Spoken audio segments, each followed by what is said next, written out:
We're going to make another phone call. Fun with friends, making phone friends. calls National from Fire the Radio. studio. I'm messing with the mixer here today, too. We're playing some tunes. We're going to make a phone call right now. We're going to call Todd Edwards.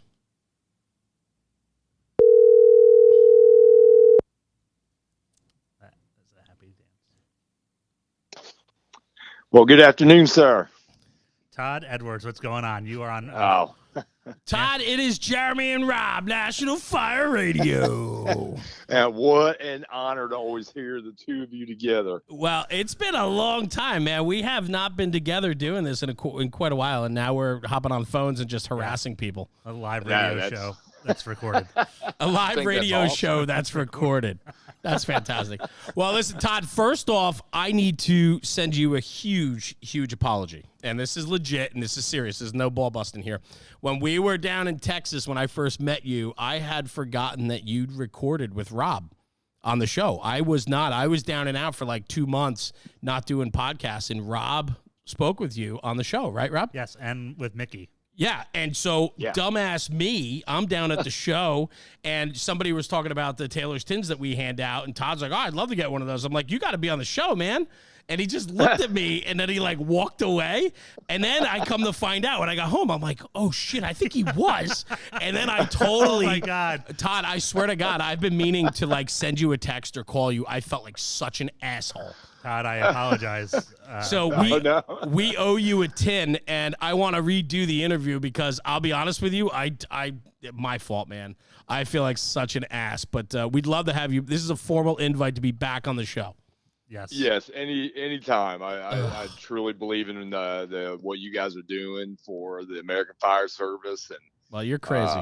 There's a lot of just amazing things, and just the people over these last couple of years, I think, are really pushing things so much faster and more forward thinking. And you guys are definitely, guys like yourselves and Corley Moore and the Weekly Scrap. Absolutely, yes. Just totally blown away by what everybody's out there really, really doing. And if everybody just would take advantage of these opportunities, man, I can't imagine where the fire service could be in just another year from now. Let's talk about an opportunity that I want to take advantage of coming up in November. What do you have cooking down in Alabama? Well, I was in that part of Alabama. It's called Vestavia Hills. And I was there doing some teaching for several departments in that area. And they just happened to mention to me that this hotel in Vestavia Hills was going to possibly be vacant. This has been going on for a year. We've been talking about this building. And all of a sudden it popped off vacant. And the city has it. They've given their fire department, their city manager, and everybody's been working directly with the fire department. The window of opportunity isn't as long as we wanted to really put something massive together, but we do have, we've been able to work with the Central Alabama Fire Chiefs Association, and we're going to open up X amount of spots. We don't have the full count yet. To everybody in the country for 2 days of hands-on. There's going to be no lecturing. It's going to be just totally hands-on in a 6-story vacant Days Inn with enclosed hallways, open balconies, functional standpipe. We can flow water. If we come down, do we stay there? If we come down, do we stay there too? Is that like it's a Days Inn, right? So you get shag carpet whether it's wet or not? Yes. It may be wet and may have a little bit of mold on it. There's actually still furniture and beds in the hotel for you. You won't even have to worry, if you don't mind bed bugs, you should be good. Top shelf accommodations, brother. I love it. Well, it sounds like an incredible opportunity. I mean, anytime you could do that. We went out, we were at another training location years ago in Louisiana where they had a vacant school. Hospital. It was a vacant hospital. And they had the whole building that they could burn in and train through. And what an incredible opportunity, because when you're able to have a stage like that for you, and I know how much you travel and do your hands-on training and your lecturing and so on, but to be able to have a facility that is real life, that is staged appropriately, that it just frees up your time so much more on a logistics end to concentrate on the teaching, no? Yeah, there's going to be, obviously we're going in, the chief over there, Chief Elliott, the training boss over there and the surrounding areas have already been going into the building and starting to do some prep. Cool. And there'll be some additional prep work we'll do, and I'll be heading over a couple times to help get all that up and running. But I think it's going to be. We did a high school a little over a year ago in Tallahassee, Alabama, and it was just such a unique opportunity for guys to be able. And we were flowing the RAM inside the auditorium, and guys were able to really see the reach and penetration of what that tool can really do. And it's a little bit different than a parking lot. Yeah, it's a lot different than a parking lot when you're flowing off of the standpipe, and you can start flowing in the hallways all the way down the hall. We're gonna have light to heavy, moderate smoke conditions that guys are going to be operating in. And yeah, it's going to be we've got 1,000 plans and 2 days to do them all. I think it's always the case. It's exciting too. Who you have? Who's your cadre that you have lined up so far? So right now we've got Elkhart Brass going to come in, do a full track on flowing and standpipe systems and everything. I've got Ray McCormack coming in. He's going to be doing, stretching off the standpipes and setups. We've got Anthony Royette as part of that team, and we're doing something very unique that we've been talking about. I've been working with some other chief officers in the country.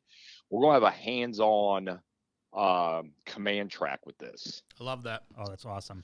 So they're going to run full-out command, staging apparatus, Mayday scenarios, when to call for help, all those things, the safety officer role, all the command functions that you may encounter at a mid-rise fire. Nothing excites me more when I hear things like that, because that's innovative to me, and I'll tell you why. Not that it should be, but it is, because most often as soon as you attain that white helmet or that rank of chief in your title, at any part of that title has chief in it, it seems like their training tends to stop.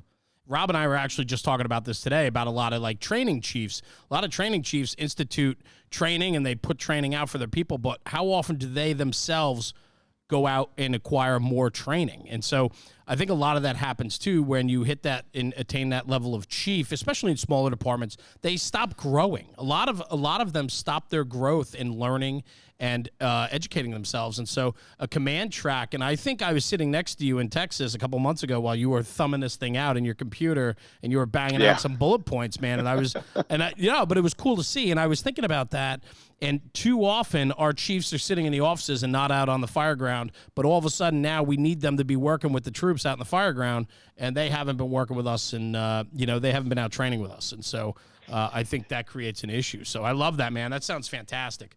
Yeah, and I think we'll have it set up that even the firefighters, because I think it's vital that even your backstep firefighter really starts gaining understanding. And then it actually came up last night when I was watching Corley and Ramges on the scrap about the lack of officer development, and that needs to start early on in these guys' careers. And for a firefighter to have an understanding of what the bosses are doing outside, and the bosses understanding more what the guys are going through in that nasty, dirty hallway, it should really set things apart as far as some of the things that have been done in the past, these kind of evolutions. So, and I think we got a count of 75 plus doors the guys are going to be able to force. Glass can be taken. So it's going to be it sounds like a great week. Wide open. I can't wait for that educational experience of somebody on a ladder when they take that swing with the pike pole and they come across like a hurricane window or something and it bounces back. Like that's such a good learning curve that happens immediately through your hands and up through your arms and to the rest of your body. So Todd, where can people find out about the conference? Where can they register? Where can they see the details on this thing, man? So for right now, what we're telling everybody, I put out one teaser on both my personal Facebook page, Instagram, and on my company page, the Fire Life training page. And it's the first teaser with the dates, and then registration is going to be up and running.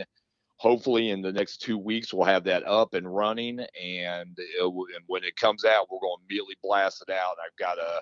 I've already told some friends, I said, don't hesitate. Don't wait 2 weeks. Go ahead and pull the trigger. And I'm gonna give you guys a real headline here. Yeah. I believe right now we're dialed in. The cost is going to be like $150 for 2 days. Damn. Can't beat that. So come take my money. You can't beat that with an acquired structure that's ready to go. It gives you all the opportunities in the world, plus with the cadre of instructors that you're going to have there.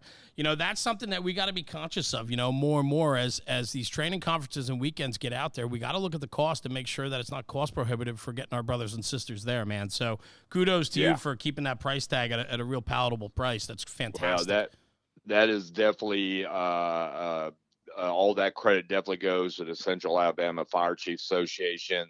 They are flipping a lot of this bill for the instructors to come in because, when you're flying guys in from New York and Texas and all those things, you've got to have good partners, and they've really just taken this over for us. And it's, frees us up to focus on the training and not all the other things that go along with these events. Got it. And it's going to be awesome to train on a mid-rise, which just seems to be popping up more and more and more and more throughout the country. So I think that's going to be pretty.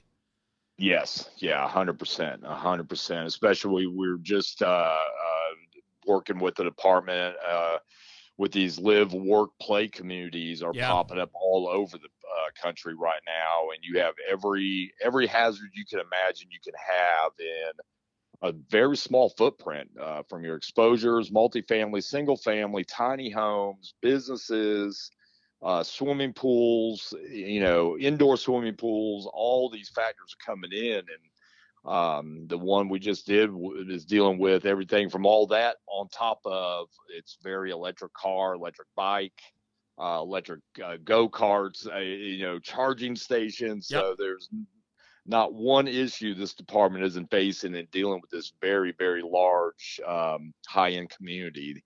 And so they're at least getting ahead of the curve. They know it's already there, and it's growing rapidly. So awesome, brother.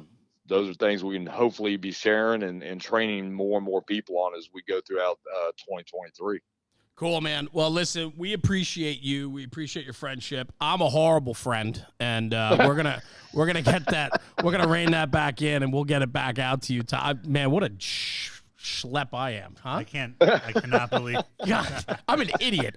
Rob, I've been meaning to tell you this story, and I am Todd. Listen, Todd, today's been a day of mortifying first for me. I've learned so much, and this is just adding one more on. And we've known each other for quite a long time now, so I'm really letting my guard down today and really showing my true colors here.